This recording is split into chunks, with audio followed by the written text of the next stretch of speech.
마태복음 12장 30절에서 37절 사함받지 못할 죄라는 제목으로 말씀을 증거하겠습니다. 30절에서 32절 같이 읽겠습니다. 나와 함께 아니하는 자는 나를 반대하는 자요 나와 함께 모으지 아니하는 자는 해치는 자니라. 그러므로 내가 너희에게 이르노니 사람에 대한 모든 죄와 모독은 사하심을 얻되 성령을 모독하는 것은 사하심을 얻지 못하겠고 또 누구든지 말로 인자를 거역하면 사하심을 얻되 누구든지 말로 성령을 거역하면 이 세상과 오는 세상에서도 사하심을 얻지 못하리라.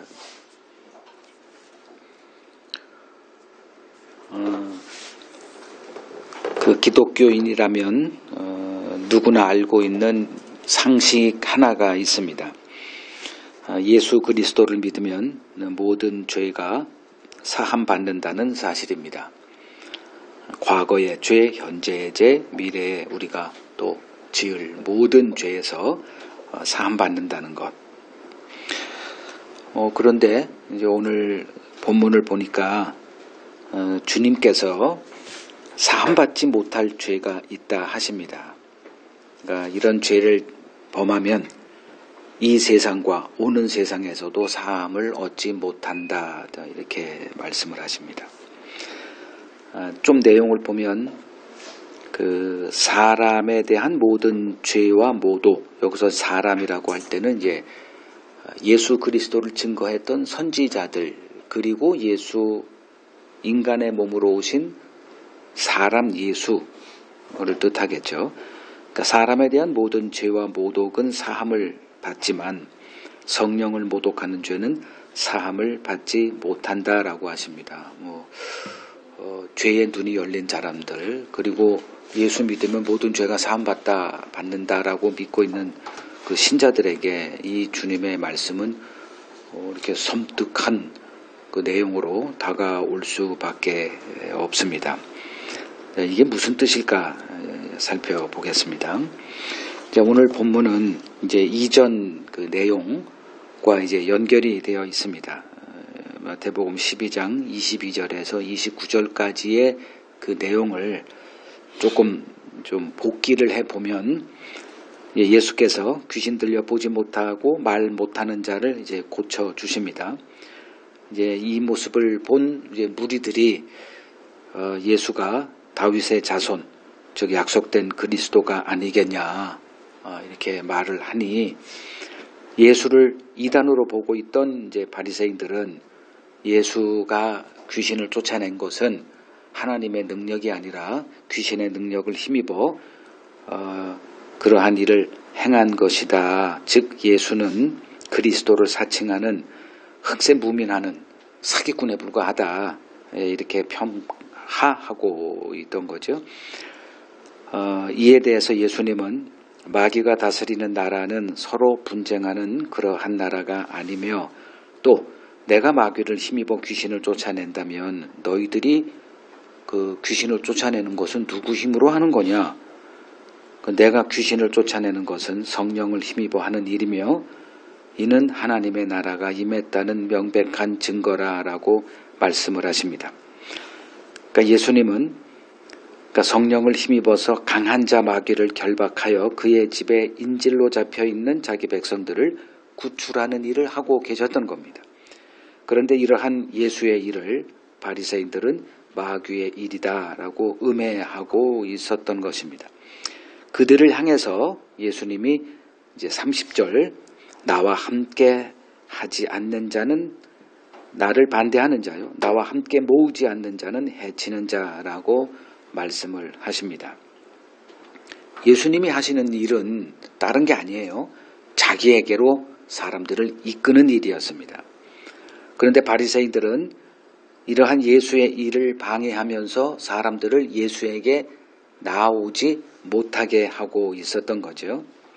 이들이 바로 성령을 회방하는 자들입니다. 그러니까 성령 회방죄 이건 사함받지 못해. 그건 우리가 사함받는 길은 유일하게 딱 하나죠. 예수 그리스도 안에 거하는 겁니다. 이걸 흔히 예수 믿는다 이렇게 얘기하는죠. 그런데 예수에게 나아가는 것을 막는 그 일이 곧 뭐예요? 사함받는 유일한 길을 막는 거니 그것이 바로 사함받지 못할 죄라는 거죠. 그거를 성령을 회방하는 죄, 성령을 모독하는 죄 이렇게 말하는 겁니다.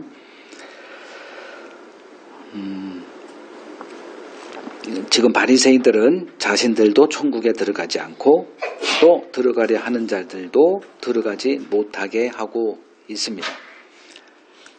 자, 예수님은 그 본인의 이제 입술로 분명히 선언하셨죠. 나는 죄인을 불러 회개시키러 왔다.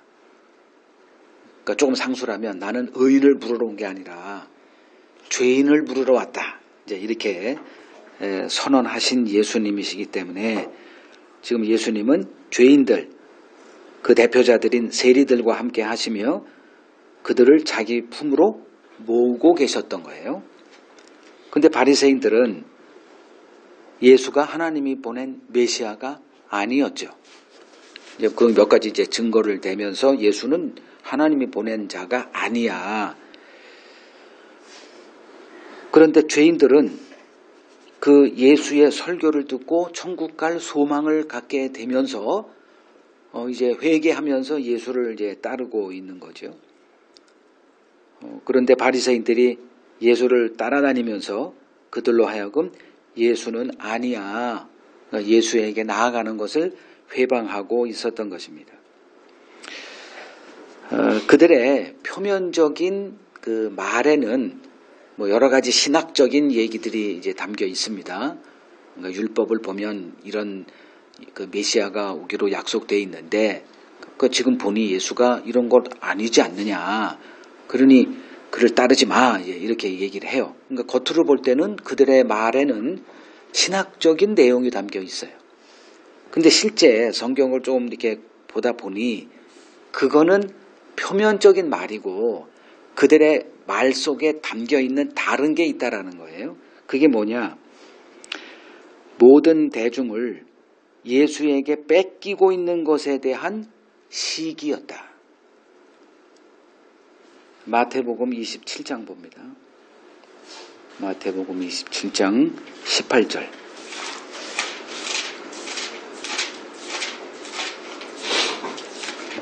마태복음 27장 18절.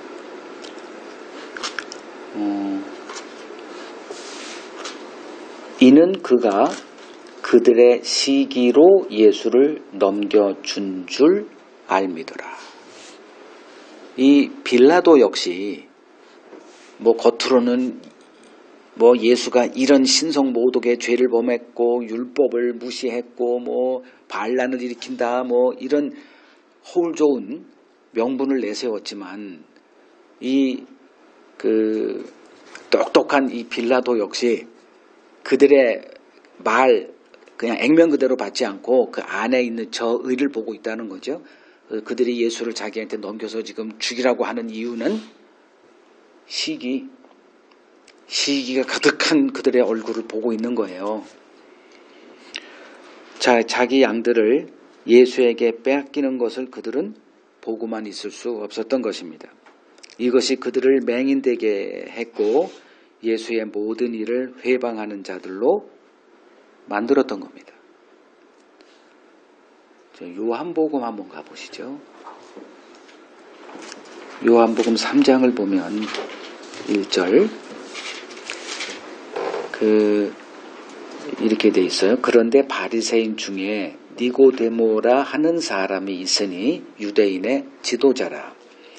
그가 밤에 예수께 와서 이르되 라삐여 우리가 당신은 하나님께로부터 오신 선생인 줄 아나이다. 하나님이 함께 하시지 아니하시면 당신이 행하시는 이 표적을 아무도 할 수 없음이니이다. 누구예요? 바리새인이에요. 그러니까 바리새인의 대다수는 뭐 이게 흔히 벌어지는 오늘날도 마찬가지고 대부분의 사람들은 어떤 식으로 살아가냐 하면 진영 논리라 그러죠. 내가 속해 있는 그 진영 논리에 이렇게 매여서 그 옳고 그름보다는 거기에 휩쓸려서 살아가게 돼 있습니다. 이건 뭐 피할 수가 없을 거예요. 그러니까 인생을 조금 살아본 사람이라면 제 말에 수긍할 수밖에 없을 거예요. 그 오늘날 정치권에서 벌어지는 그 수많은 그 싸움, 갈등, 거기에는 이제 많은 말들이 이제 쏟아집니다. 근데 그 말은 듣기 좋은 그러니까 사람들에게 듣기 좋게 하는 그런 말들이고, 그 내면의 말을 보는 사람이 진짜 정치를 보는 사람들이에요. 근데 그게 참 쉽지는 않죠. 그건 공부를 해야 되고 자료를 조사해야 되고 하는 그런 좀 기나긴 과정이 좀 필요하지요. 근데 지금 바리새인 중에 이 니고데모라고 하는 이 사람은 아무리 봐도 이 자기 동료들이 말하는 게 이게 맞질 않아, 이게. 근데 살려면 어떻게 해야 돼요? 동조해야 되거든. 근데 동조했다가는 자기 밥줄이 끊기는 거예요. 그럼 어디나 마찬가지 조직 생활을 할 수밖에 없잖아, 이 세상을 살아가려면. 어딘가는 이렇게 이름을 걸고 그 조직 내에서 행동을 하면서 살아가죠. 뭐 목사들도 마찬가지입니다. 교단이라고 하는, 그리고 또 어떤 내가 속해 있는 교회, 거기에 그 대세를 따라가지 않고 어떻게 밥 먹고 살아요? 근데 이 니고데모 된 바리새인 있던 이 니고데모는 이거 아무리 봐도 이 다수결이라고 하는 이 의견이 이게 잘못됐어요. 그래서 그 양심에 찔려서 어떤 모험을 한 거죠. 밤에 몰래 예수에게 찾아와서, 노골적으로 찾아왔다가는 이거 발각되면 위험을 겪게 되니까 몰래 찾아와서 이 얘기하는 거죠. 이게 맞는 거죠, 사실은. 당신은 하나님께로부터 오신 선생인 줄 알겠다. 하나님이 함께 하지 않았다면 당신이 행하는 이 표적을 어떻게 할 수 있겠느냐. 근데 일반적인 바리새인들은 뭐라고 얘기를 해요? 귀신의 힘을, 그러니까 마귀의 힘을 입어서 하는 거다라고 이렇게 폄하하고 있잖아요. 근데 이 니고데모는 이건 아닌데, 이걸 겉으로 드러났다가는 몰매 맞고 자기도 그냥 뭐 퇴출될 수밖에 없으니까 무서워서 그럴 수는 없고 밤에 몰래 찾아와서 예수를 만나고자 한 거죠. 그러니까 예수에게 지금 끌림 당한 거죠. 예수는 지금 이 일을 하고 있는 거예요. 근데 바리새인이라고 하는 이 집단이 아마 이걸 알았으면 니고데모 가지 안 돼. 이게 뭐다? 성령 회방죄라는 거죠. 사함을 받지 못하는 게 만드니까 사함 받지 못할 수밖에 없는 거 아니겠어요?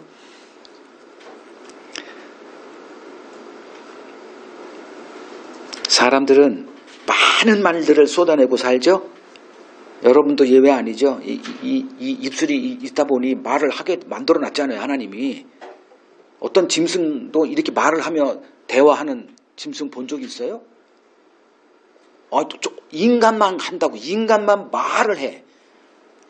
어디 이렇게 좀 사람들이 모이는 데 가서 가면 이 말소리 때문에 정신이 혼미할 정도로 말을 쏟아내며 살아간단 말이에요.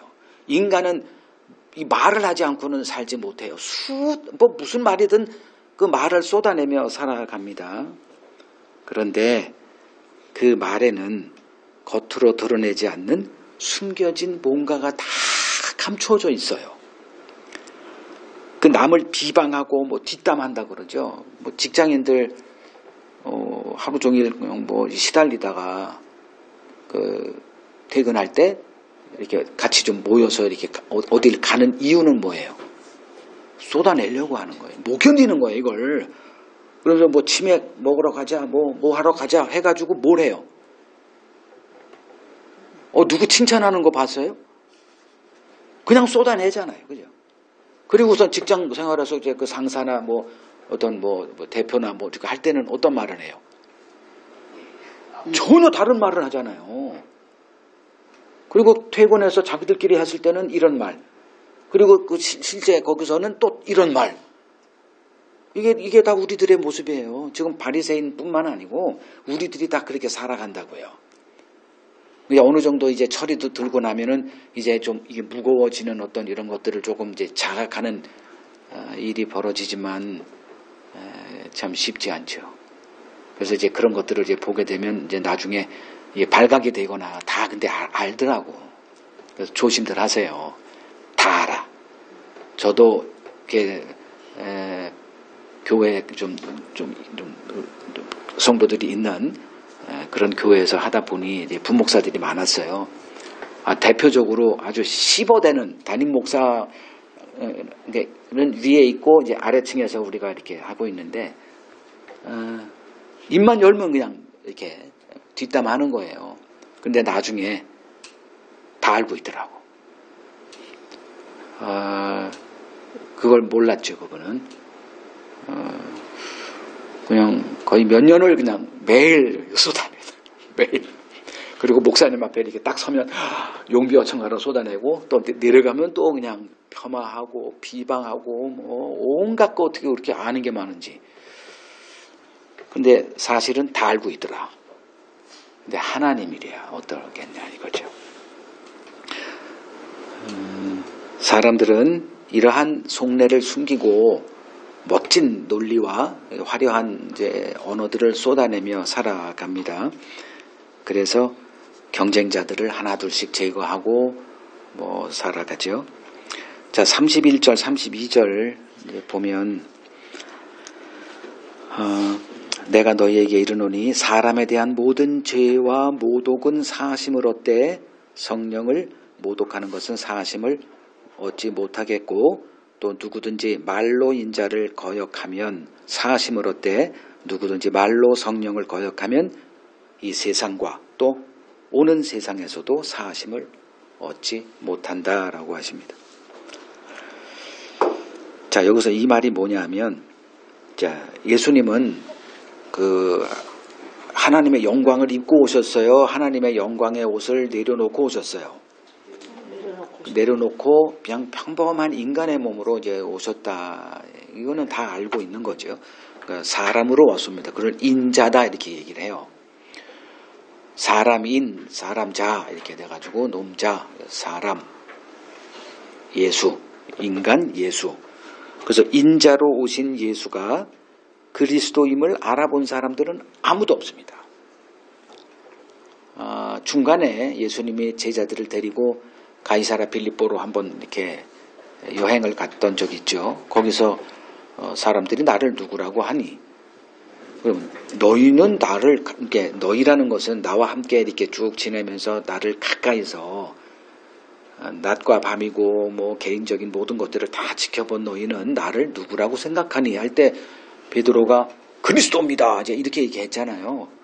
그러니까 이런 특별한 경우를 제외하고는 예수가 하나님의 아들이다, 그리스도다 이거를 알아본 사람은 하나도 없었단 말이에요. 세례 요한까지도 예수로 인하여 실족할 정도였거든요. 이 정도면 뭐 할 말 다 한 거죠. 그 사람을 이라고 할 때는 이제 뭐 선지자라든가 예수님, 뭐 선지자들은 예수를 증거한, 그러니까 그리스도를 증거한 자들이었기 때문에 같은 부류죠. 그들에 대한 죄, 무슨 이상한 소리를 하고 있어, 그리고 뭐 재수 없어, 기분 나빠, 그리고 잡아 죽인다거나 예수를 십자가에 못 박았다거나 뭐 이런 죄들은 다 어떤다? 사함 받습니다. 왜냐면 모르니까. 모르고 한 걸 어떻게 죄를 물어요. 물론 모르고 한 것도 다 이제 할 수 있죠. 그러나 지금 예수님은 그런 논조예요. 몰랐으니까.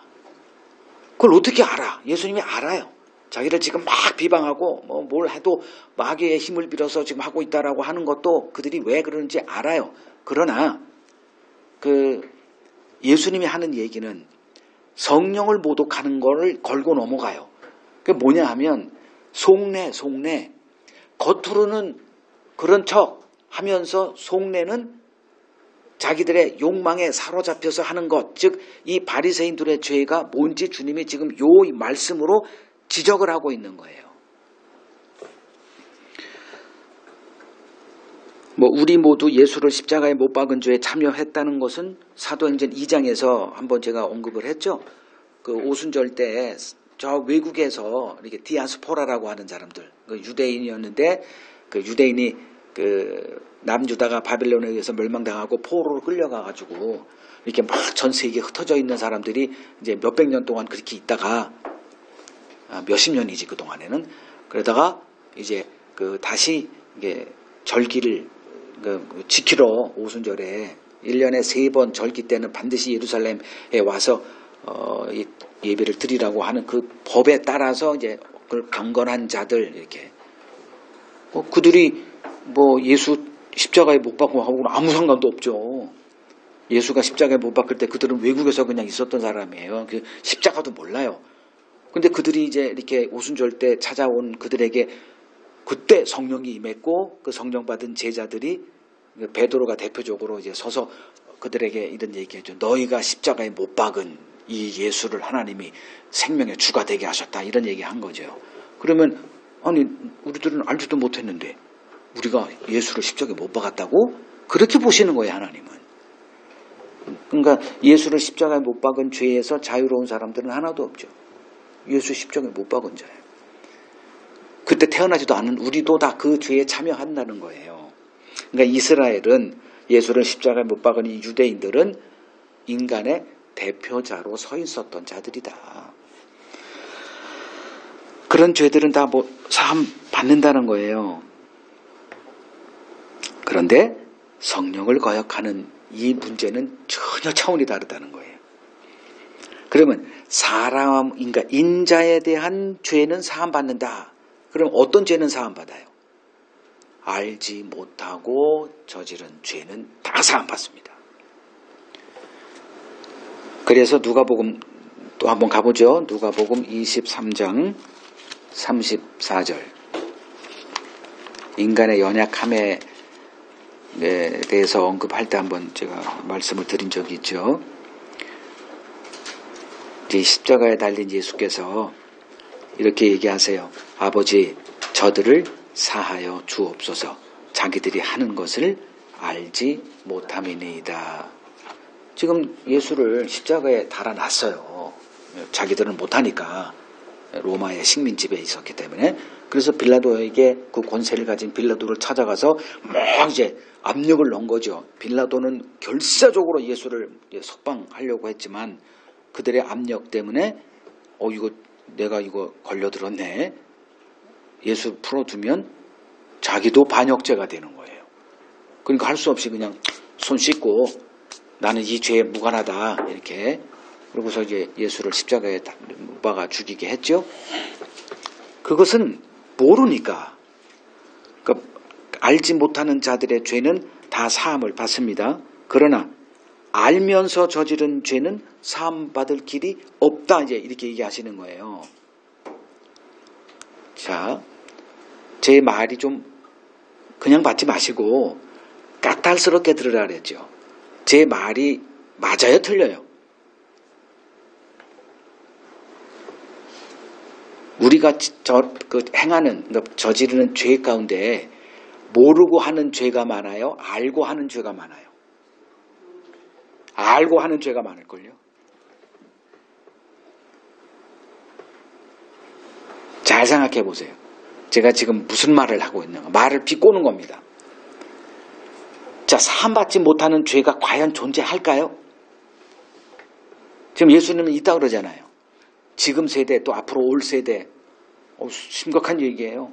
사함받지 못한다. 그러면 우리에게도 정말 사함받지 못할 죄가 있어 보이죠. 제가 지금 고논조로 지금 얘기하는 거예요. 요한복음 19장 11절 좀 더 들어가 보죠. 요한복음 19장 11절. 지금 빌라도하고 상담하고 있어요. 그러니까 빌라도는 예수를 어떻게든 간에 풀어주려고 합니다. 그래서 예수를 개인적으로 불러가지고 뭔가 얘기하는데 그 11절에 예수님이 이제 이런 얘기를 하세요.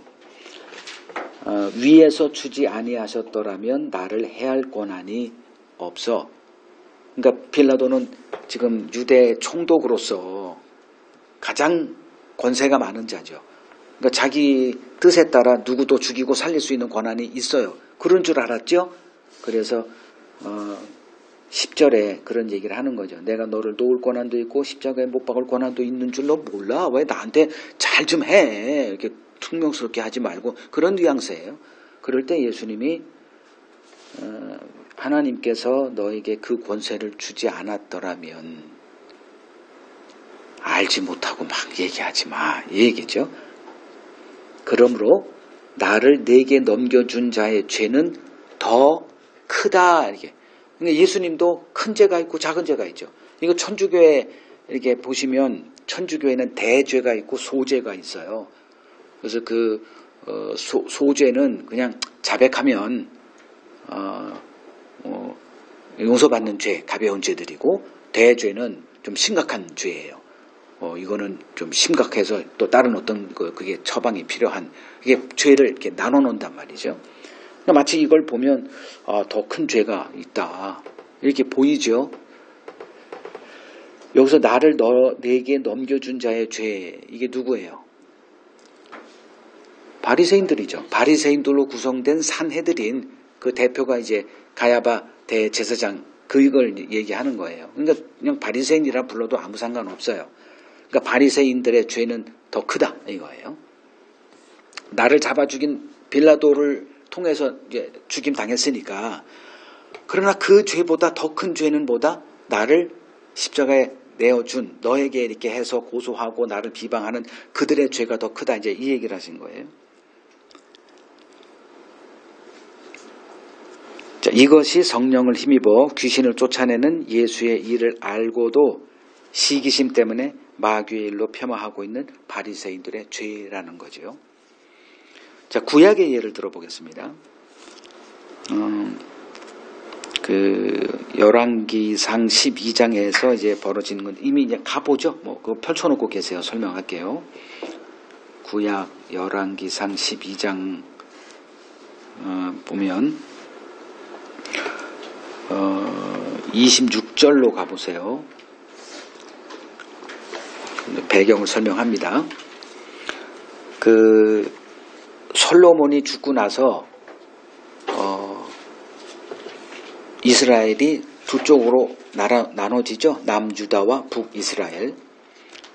그 남유다의 이제 왕이 르호보암이었고 북이스라엘 그 10지파의 수장이 여로보암이에요. 그러니까 여로보암이 이제 그 10지파를 이끌고 우리가 이새의 아들 다윗과 뭔 관계가 있어. 그래서 언약에서 끊어집니다. 이게 이제 얼마나 큰 죄인지 몰랐죠. 눈앞에 있는 것만 보고 이렇게 아유 맨날 유다 지들끼리 다 해먹네. 그러니까 우리는 소외되고 그러면 여러분들 같으면 견디겠어요. 직장에서도 자꾸 누구는 이렇게 그 사장이 누구만 편애하고 자기는 그냥 보너스도 안 주고 진급도 안 시켜주고 아마도 그러면 사표 쓸 거예요. 그러니까 북왕조를 이뤘던 그 10지파, 그러니까 유다 지파가 아닌 이 사람들은 동일하게 그런 피해의식 속에서 있다가 여로보암을 왕으로 이렇게 옹립하고 나간 거거든요. 나갈 때 명분이 이새의 아들 다윗과 뭔 상관이 있냐 이거예요. 이게 얼마나 큰 범죄인지 그들은 알지 못했죠. 나라를 세운 거예요. 나라를 세우고 이제 두 쪽에 난 거죠. 그러니까 우리나라가 두 동강에 났듯이 북, 남으로 딱 갈라진 겁니다. 왕으로 이렇게 옹립돼서 나라를 다스리다 보니 이제 문제가 뭐냐면 율법이에요. 성경은 뭘 얘기하냐면 1년에 3번은 남자들은 그러니까 12살 이상 된 남자들은 무조건 예루살렘에 와서 그 성전에서 예배를 드리게 했거든요. 그러니까 그 나라는 두 쪽이지만 율법을 갖고 있는 사람들 아니에요? 그러니까 그쪽에서 이제 사람들이 내려가는 거예요. 자, 남과 북이 어떤 세계 열강에 휩싸여 가지고 우리가 이렇게 끊겨져 나눠졌지만 북과 남이 이렇게 돼서 한 번이라도 북한 사람들 내려오고 올라가고 이런 교류가 있었던 적이 있어요? 남북 가족, 이산 가족 이거 말고 한 번도 하지 않습니다. 이유는 뭐예요? 내려가면 만약 그쪽 체제가 더 나으면 이쪽 체제는 무너지게 돼 있으니까. 그러니까 여로보암이 어떻게 돼요? 여기 26절 열왕기상 12장 26절 좀 배경 설명을 다 한 거고 이제 여로보암의 마음에 스스로 이르기를 나라가 이제 다윗의 집으로 돌아갈 거다. 큰일 났네. 그 소리예요. 만일 이 백성이 예루살렘에 있는 여호와의 성전에서 제사를 드리고자 올라가면 이 백성의 마음이 유다 왕 된 그들의 주 르호보암에게로 돌아가서 나를 죽이고 유다 왕 르호보암에게로 돌아가겠다. 자, 요거를 지금 바리새인들로 이렇게 보면 어떤 일이에요? 지금 사람들이 다 예수에게로 가고 있는 거예요. 갑자기 웬 예수라는 놈이 등장하더니 여태껏 자기들에게 이렇게 나와서 제사 드리면서 뭐 여러 가지 혜택을 줬죠. 11조도 드리고 성전세도 바치고 뭐 이렇게 헌금도 하고 때 되면은 뭐 옷도 사주고 뭐 이런 사람들이 다 그냥 예수에게로 가버리니까 이 사람들이 갑자기 멘붕에 빠진 거예요. 겉으로는 예수는 메시아가 아니다라고 얘기는 근사한 논조를 대고 있지만 속으로는 뭐가 아파? 복견되는 거예요. 배가 아파서 다 뺏기니까. 여로보암이 그 짓 한 거예요. 그러려면 이제 이걸 막을 수 있는 유일한 길은 뭐예요? 우리 북왕조에도 제단을 쌓으면 돼. 그래가지고 베델 하고 저 북쪽에 단 쪽에 제단 2개를 쌓고 금송아지 하나를 탁탁 올려놓고 제사장을 이걸 할 수 있는 사람들, 그러니까 오늘 같은 목사들, 그냥 아무나 목사를 시킨 거예요. 그러니까 제사장들이 레위인들은 이걸 알아요. 다 내려가 버렸어요. 그러니까 제사장 일을 할 수 있는 사람이 없는 거예요. 그러다 보니까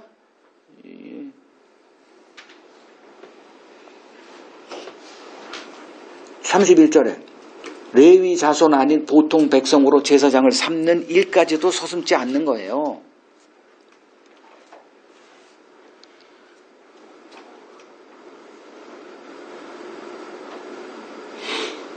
좀 더 설명을 할게요. 제가 그러면 하나님이 왜 이스라엘 백성들이 어디에서 살던 상관하지 않아요. 예루살렘 성전으로 와서 예배를 드려라. 왜? 예루살렘 성전이 도대체 뭐길래? 거기 공기가 좋아요? 뭐 그 인도의 겐지스강 어디에 가면은 거기에 가서 이렇게 목욕을 하면은 모든 죄가 사함받는다. 이 전설이 있잖아요. 그걸 따라서 정말 거기 뭐 TV에서 다 보셨을 거예요. 그 더러운 강에 들어가가지고 그 목욕을 재배를 하고 어떤 믿음이 더 강한 사람은 그냥 마시기까지 하고 뭐 성수다 그러면서 그걸 먹으면 내가 토가 나올 것 같은데 이게 믿음이라는 게 이제 이렇게 하거든요. 왜 예루살렘 성전이 뭐길래 하나님이 못을 박아놨을까요? 이거 답을 할 수 있어야죠. 언약이 있기 때문에 그걸 언약궤라 그러잖아요. 그러니까 언약궤는 그냥 언약궤로서의 그 의미가 아니라 언약궤에 담겨 있는 하나님의 언약, 이걸 따라서 신앙생활해라 이거예요. 그러니까 그 언약을 알면은 예루살렘 성전 갈 필요가 있어요, 없어요? 갈 필요 없죠. 그 말이에요. 성전으로 와서 예배를 꼭 드려라. 이 얘기는 하나님이 어떻게 구원하겠다? 하나님의 언약을 따라 구원하겠다라는 말이 담겨 있는 거죠. 근데 북이스라엘 그들은 이걸 거부한 거예요. 그러니까 다윗 언약, 그게 그 언약이거든요. 그러니까 이새의 아들과 우리가 뭔 관계가 있어? 우리에게 받을 유업 하나도 없더라. 지들끼리 다 해먹더라. 그래가지고 이렇게 헤어진 거거든요. 그러면서 이제 사람들을 언약으로 나아가지 못하게 한 죄가 바로 여로보암의 죄고, 이것이 오늘 주님이 얘기하신 성령을 회방하는 죄가 됩니다. 그러니까 쉽게 얘기하면 사람들을 그리스도에게로 나아가지 못하게 하는 죄, 이런 행위가 성령을 모독하는 죄, 성령을 회방하는 죄, 이것은 사함받지 못한다. 이렇게 보시면 됩니다. 자, 이 일은 뭐 여로보암 이 사람들이나 바리새인들 때만 있었던 게 아니에요. 기독교 역사 가운데 계속 지금까지 이어져 오고 있는 일이다. 이렇게 보시면 됩니다. 그게 바로 기독교라고 하는 종교, 그리고 교단, 그리고 교회, 지역교회. 그래서 우리 교회, 우리 교단 이렇게 되죠. 그러니까 우리라고 하는 말을 붙이는 순간 이게 어떤 일이 되죠? 뭐 우리 교회라고 할 때 그 교회가 뭐가 되는 거예요? 사유화가 되죠. 하나님을 내 소유, 우리 하나님 이렇게. 여러분들이 자식을 뭐라 그래요? 우리 새끼 이렇게 되잖아요. 당신 거예요? 그러니까 내 소유를 삼는 순간 뭐가 돼요? 특별한 의미가 부여됩니다. 그냥 남들이 볼 때는 그냥 똑같은 애인데 우리 새끼라고 하는 순간 그 아기는 어떻게 돼요? 영재가 됩니다. 똑똑한 애가 돼요. 그러니까 대통령감이로 보여요. 남들은 그게 안 보이는데 우리라고 하는 순간에 그렇게 돼요. 우리 목사님이라고 이렇게 칭호가 되어질 때 그 목사님이 어떤 목사가 돼요? 하나님이 보낸 목사가 돼요. 아주 희한한 일이 벌어져요. 그러니까 이제 이런 우리 기독교, 우리 교단, 우리 교회 이제 이렇게 수호하려는 마음이 생겨요. 어머님의 마음 같은 게 이렇게 생겨납니다. 그러니까 목사들은 어떻게 해요? 그러니까 사람들을 남의 교회 뺏기지 않기고자 하는 욕망이 이제 이렇게 생겨납니다. 그 방식이 이제 여러 가지 방식들이 막 등장해요. 이제 이러한 것들을 무슨 죄라고 칭한다? 성령 회방죄다. 나에게서 떠나가지 못하게 하는 그 일 때문에 사람들을 어디로 가는 걸 막아요? 예수 그리스도에게 나아가는 것을 막는 거예요. 이게 얼마나 큰 죄인지 몰라요, 목사들이. 그냥 교회만 성장하면 그냥 하나님이 복 준 걸로 알아요. 사람들은 그렇게 생각합니다. 교회에 숫자가 없으면 이 교회는 하나님이 함께하지 않는 교회, 그냥 이렇게 단정 져버려요. 그러니까 이걸 견뎌낼 수 있을까요, 목사가?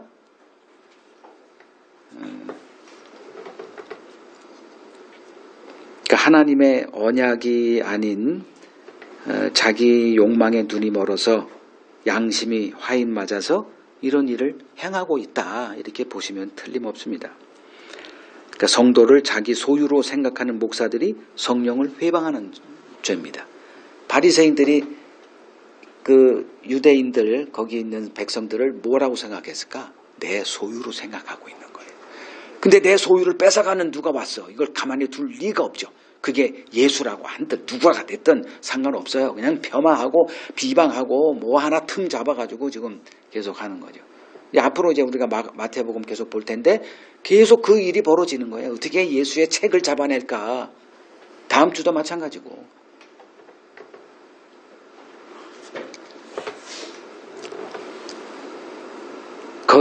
이러한 거짓 목사들이야 늘 존재했죠. 문제는 내가 하나님의 언약을 알고 있느냐, 이게 관건이에요. 이스라엘이든 기독교인이든 하나님의 언약에서 떠나면 저주밖에 없습니다. 분명히 정리합시다. 언약에서 떠나면 남는 건 저주밖에 없다. 예레미야서 11장을 봅시다. 예레미야 11장 3절. 예레미야서 11장 3절.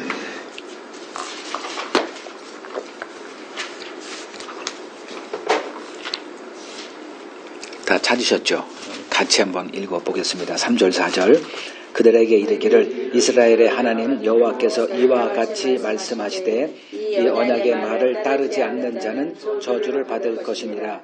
이 언약은 내가 너희 조상들을 쇠풀무 애굽 땅에서 이끌어내던 날에 그들에게 명령한 것이라. 곧 내가 이르기를 너희는 내 목소리를 순종하고 나의 모든 명령을 따라 행하라. 그리하면 너희는 내 백성이 되고 나는 너희의 하나님이 되리라. 그러니까 언약에서 떠나 있는 유대인들을 향해서 하나님이 예레미야를 선지자로 세워서 그들에게 너희들이 지금 내 저주 아래 있는 자들이다. 이유는 언약에서 떠났거든요. 그러니까 언약을 배웠어야 돼요. 그냥 예수 믿는다 이렇게 신앙생활하면 아주 곤란하죠. 이제 하나님께 부름 받았으면 이제 하나님의 구원이 뭔지를 배워야 돼요. 그걸 언약이다 이렇게 얘기를 해요.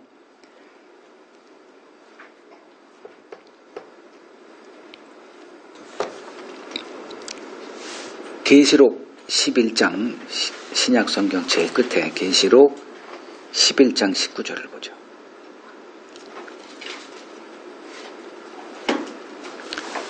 언약을 지금 뭐 다 설명할 수는 없고 그냥 간략한 것만 좀 보겠습니다. 요한계시록 11장 19절에 보면 하늘에 있는 하나님의 성전이 열리죠. 그 성전 안에 뭐가 있어요? 하나님의 언약궤가 있는 거예요. 그리고 연출을 하세요. 번개와 음성들과 우레와 지진과 큰 우박으로 정신 똑바로 차려.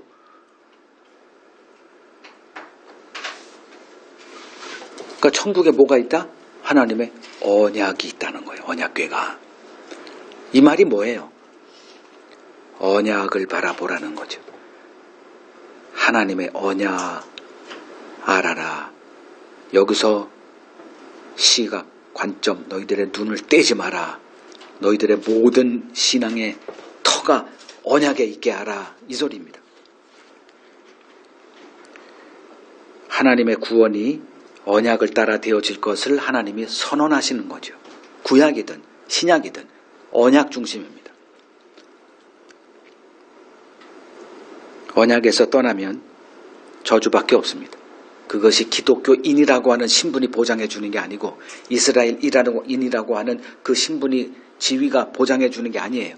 언약이 중심이에요. 성경 공부란 다름 아닌 하나님의 언약을 배우는 것입니다. 하나님의 언약은 에베소서 3장 가보죠. 에베소서 3장 2절을 보겠습니다. 에베소서 3장 2절 너희를 위하여 내게 주신 하나님의 그 은혜의 경륜을 너희가 들었을 터이라.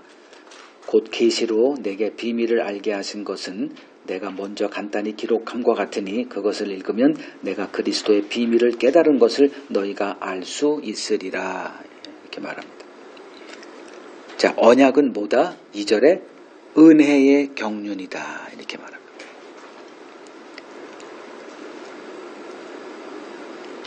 그리고 그 은혜의 경륜의 중심에 4절 그리스도가 있더라. 그것을 그리스도의 비밀이다. 이렇게 말합니다. 근데 그 그리스도의 비밀, 그 언약의 내용은 5절 다른 세대의 사람의 아들들에게는 알리지 아니했다.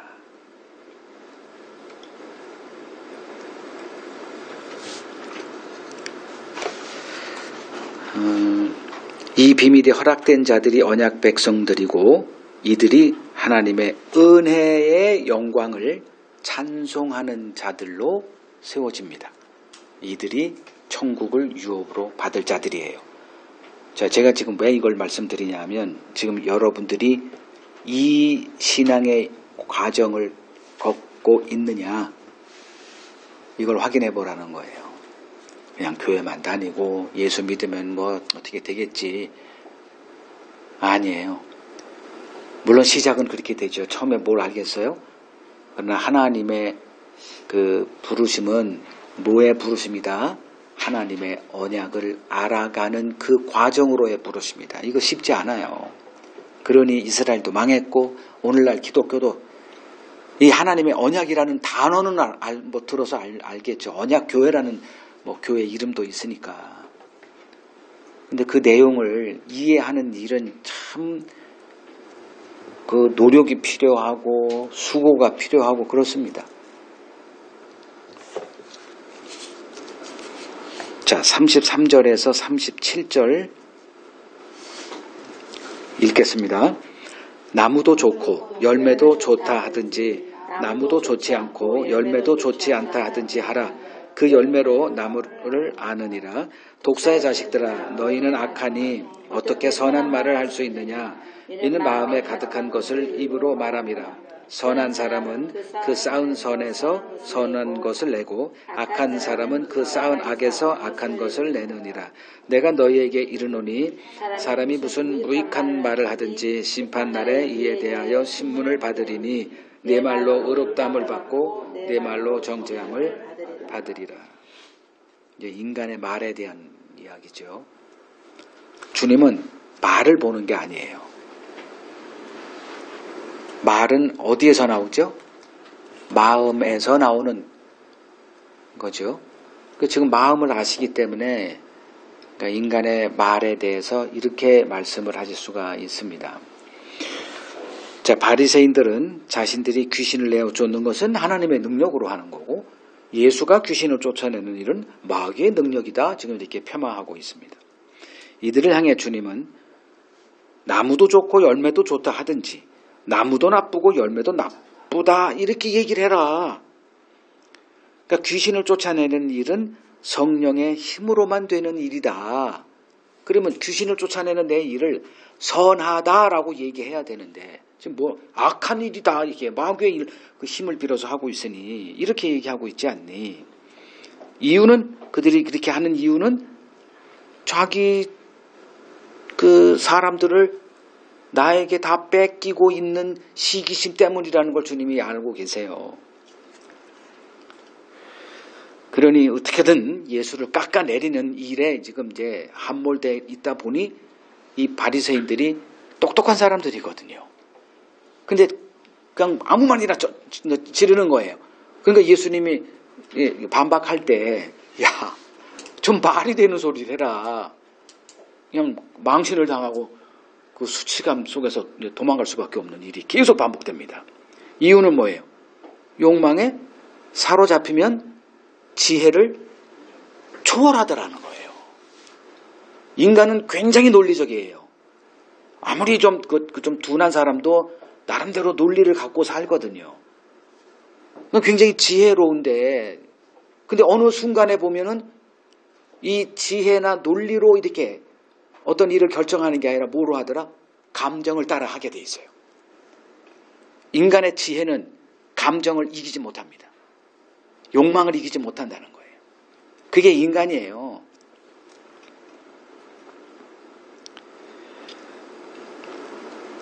이러한 바리새인들의 모습이 바로 우리들의 자화상이죠. 우리 역시 욕망에 사로잡혀서 해서는 안 될 일인 줄 뻔히 알면서도 이런저런 근사한 논리를 들이대면서 자기 합리화를 하고 있는 자들이기 때문에 그렇습니다. 예수님은 그들을 향해서 34절에 뭐라 그래요? 독사의 자식들이라고 말씀하십니다. 뱀, 독사 다 이제 마귀를 지칭하는 얘기죠. 뭐 이런 말씀은 이 독사의 자식들이라고 바리새인들을 향해 하는 이 말씀은 우리를 향한 말씀이죠. 우리 역시 마귀에게 매여 있는 자들이기 때문에 그렇습니다. 에베소서 2장 가세요. 에베소서 2장 1절 허물과 죄로 죽었던 너희 이렇게 말합니다. 그때에 허물과 죄로 죽어 있었던 때 우리는 어떻게 살았어요? 에베소서 2장 2절 그때 너희는 그 가운데서 행하여 즉 허물과 죄 가운데 행하여 이 세상 풍조를 따르고 공중 권세 잡은 자를 따랐다. 공중 권세 잡은 자가 누구예요? 마귀죠. 마귀를 우리는 따랐던 자입니다. 곧 지금 불순종의 아들들 가운데서 역사하는 영이래요. 영은 몰라요. 우리는 그냥 인간의 마음속에 사탄이 들락날락해도 우리는 소리를 듣지 못합니다. 나가셨는지 그분이 들어와서 지금 털을 잡고 뭘 있는지 우리는 몰라요. 성경을 통해서만 알아요. 그래서 3절 전에는 우리도 다 그 가운데 우리 육체의 욕심을 따라 지내며 육체와 마음에 원하는 것을 하여 다른 것 같이 다 본질상 하나님의 진노의 자녀였다 이거죠. 그럼 우리의 실상이 이거라는 거예요. 그냥 마귀를 따랐어요. 난 마귀 따른 적 없어. 아무리 외친들. 하나님은 그냥 마귀를 따르고 있는 뭐예요? 독사의 자식들이에요. 이러한 인간에게 선한 말이 나올 수가 있을까요? 인간의 말에는 그 남을 죽이려고 하는 악만이 있습니다. 여러분들은 부인하겠지만, 저도 이걸 이 말씀을 이렇게 전해야 되는 사람으로서 내가 진짜 이렇게 말 한마디 한마디가 다 죽이는 말인가? 이게 깊이 들어가다 보면 그 동기 안에 깔려 있는 그 숨은 그걸 이렇게 하다 보면 나도 역시 예외가 아니구나. 말은 거창하게 하고 있지만 역시 내 말도 죽이는 말이구나. 그냥 툭 튀어나와요. 여러분 말 잘 한번 보세요. 제가 하는 말이 아니잖아요. 지금 주님이 하신 말씀 아니에요.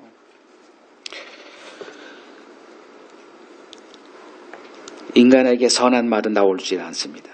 인간의 말은 부패한 마음에서 나오는 마음의 부산물이다 보시면 됩니다.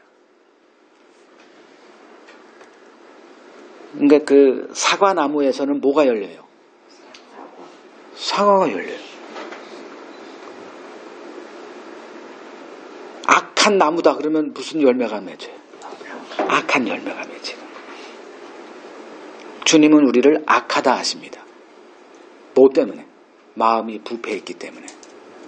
그 부패한 마음에서 나오는 모든 열매, 악한 열매들이죠. 생각도.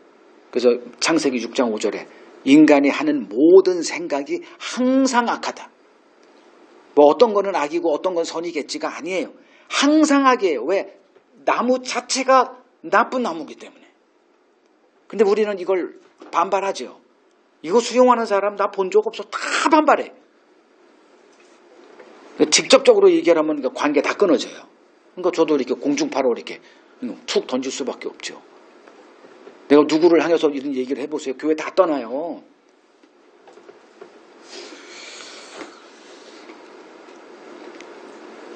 우리가 하나님 앞에 서게 되면 가장 먼저 우리가 이렇게 내 자신에 대해서 보게 되는 게 뭔지 아세요? 이사야서 6장을 가보세요. 이사야서 6장. 하나님이 이사야를 선지자로 삼기 위해서 영적인 한 체험을 하게 해요. 그래서 그의 영을 이끌어 그의 영을 그 하나님의 성전으로 이렇게 하나님의 보좌 앞으로 이끌어 갔어요. 그때 5절 그때 내가 말하되 근데 하나님 앞에 처음 서본 거죠. 그냥 제사장으로 이렇게 하나님을 섬기고는 있었지만 하나님의 존존 앞에 선 건 처음이니까 그때 어떤 일이 벌어져요. 화로다 나여 망하게 되었도다. 나는 뭐가 부정한 사람? 입술이 부정한 사람이다. 자, 입술이 부정하다는 건 뭐가 부정하다는 거예요? 마음을 얘기하죠. 입술, 내 눈, 그 귀, 모든 것들은 다 뭐와 관계되어 있어? 마음과 연결되어 있는 거거든.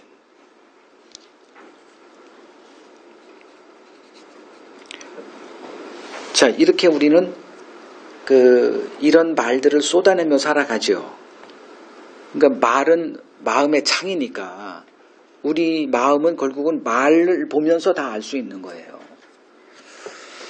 그러면 주님은 우리들의 말이 다 어떤 말이다. 그 대표자가 이제 바리새인들의 말이죠. 가장 경건했던 사람들, 하나님의 말씀을 가장 잘 알고 입술로는 하나님을 가장 사랑하고 순종하고 왔던 그들의 말이 어떤 말이에요? 성령을 회방하는 말입니다. 자기 유익을 위해서는 모두 할 수 있는 자들이 우리들이라는 거예요. 그 대표자들이 바리새인들입니다. 가장 경건하고 가장 성경을 잘 알고 입술에 성경을 달고 살았던 오늘날 목사들 같은 사람들. 그런데 실상은 예수에게 가는 사람을 막고 있어. 자기도 안 가고. 이들을 향해서 주님은 성령을 회방하는 죄다 이렇게 얘기를 하십니다. 우리들의 말이 그렇다는 거예요.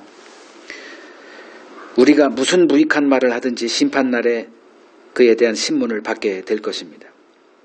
우리의 말은 남을 살리는 말이 아닌 죽이는 말들입니다. 한번 잘 생각해 보세요. 나는 그런 적이 없는데 천만에요. 자기 착각에 불과해요. 우리는 밥 먹듯 성령을 회방하며 사는 자들입니다. 우리는 사함받지 못할 죄를 매일 행하며 살아갑니다. 이 세상에 태어난 그 어느 누구도 천국에 들어갈 자는 없습니다. 모두 독사의 자식들입니다. 그런데 이러한 우리를 덮어주는 한 분이 등장을 하세요. 그분이 바로 언약의 성취자로 오신 그리스도입니다. 그래서 그 언약의 그림자에 놓여있던 이스라엘을 통해서 하나님은 그리스도를 증거하시는데 민수기 23장 가보세요. 민수기 23장 21절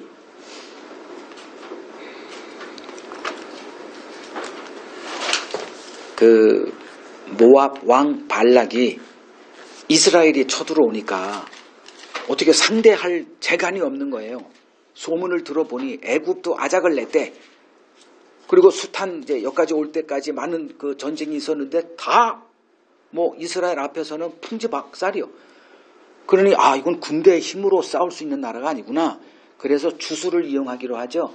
그래서 저 메소포타미아에 있는 그 용하다고 하는 발람이라고 하는 이 복술가 무당 그 사람을 이제 엄청난 이렇게 뇌물을 주고 모셔오죠.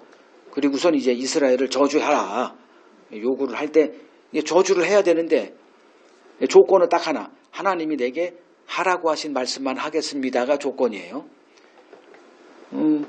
그래서 이제 제단을 다 쌓고 이제 이렇게 여러 가지 의식을 한 다음에 이제 예언을 쏟아내는 거예요. 이스라엘에서 저주를 하면 되는데 그러면 그 약속된 돈이 내게 다 오는데 이게 안 되는 거예요. 그 뭐라고 얘기하냐면 그 중에 하나가 야곱의 허물을 보지 아니하신다. 그 이스라엘의 하나님이 야곱이라는 게 누구예요? 이스라엘을 얘기하잖아요. 이스라엘의 허물을 보지 아니하신다. 또 이스라엘의 반역도 보지 아니하신다. 이렇게 선언하는 거예요. 아니 이 사람들은 이스라엘은 반역의 역사거든.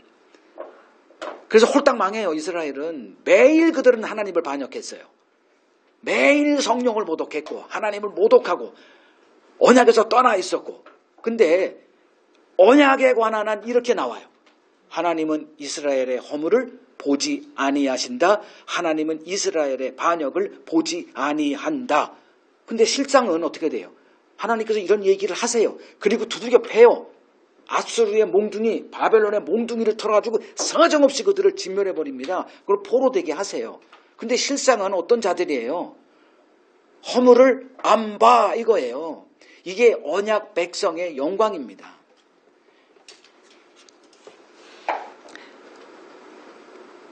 그 언약의 성취자로 오신 그리스도 안에서 우리가 매일 밥 먹듯이 성령을 회방하고 하나님의 언약에서 떠나 있고 하나님의 은혜도 생각하지도 않고 이 길을 갔던 저주의 길을 갔던 이스라엘의 전철을 그대로 따라가고 있는 우리지만 그리스도 안에 있다라고 하는 이 신분은 영원하기 때문에 하나님은 우리의 죄를 보세요? 안 보세요? 안 보세요. 내가 하는 얘기가 아니라 성경을 언약으로 보시는 그 하나님께서 하신 말씀이에요. 안 봐요. 이들의 운명은 이미 창세전에 작정되어 있습니다. 그래서 창세전에 하나님께서 우리를 그리스도 안에서 택했다. 그리스도가 누구예요? 언약의 성취자, 언약의 실체예요. 구약에서는 어린 양의 피로 덮었으니 죄가 가림받는 그런 구도였지만 그 짐승이 우리를 어떻게 죄사함을 해줘요. 그러니까 어린 양의 실체로 오신 예수님이 우리를 덮고 있는 거죠. 이게 예수 믿는다는 그 말의 의미고 하나님은 자신이 택한 자녀들을 그리스도 안에 그 세계로 이끄시는 일들을 지금 하고 계시는 거예요. 이걸 방해하는 자들이 무슨 죄다? 성령을 회방하는 죄다.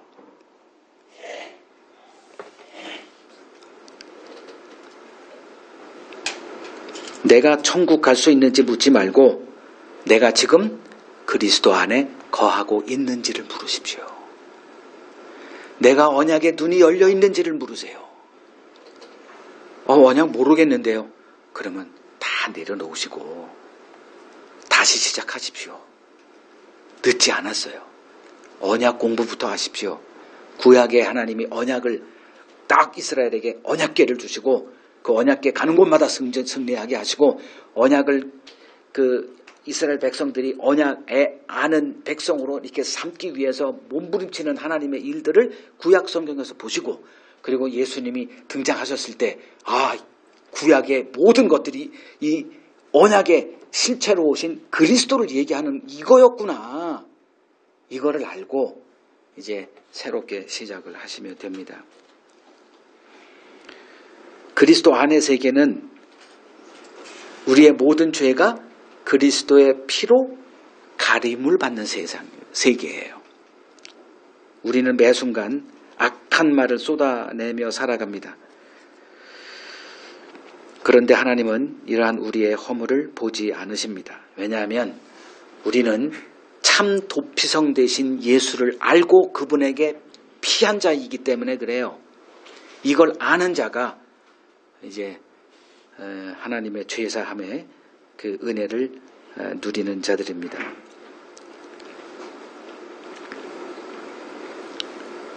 이 비밀을 알게 된 자는 더 이상 남의 허물을 보는 자가 아니라 이제 남의 허물을 덮어주는 이러한 예수의 증인의 삶을 살아가게 됩니다. 이게 교회에 하나님이 요구하시는 용납이라는 덕목입니다.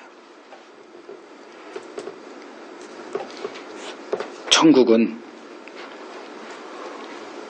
하나님의 용서와 용납의 은혜를 먹고 살아가는 자들의 나라입니다. 그래서 그들의 입술에는 거짓이 없어요. 그게 다른 거예요. 지금도 요 끝나고 나서도 또 일주일 내내 거짓말하고 또 남을 죽이는 말 쏟아내며 살겠지만 우리의 신분은 그리스도 안에서 이러한 신분이다. 이게 언약 백성된 자들의 영광이다. 이거를 아시고 이 부르심이 얼마나 위대한 부르심인지 알고 여러분들의 삶 속에 항상 기쁨과 감사가 넘치기를 소망합니다.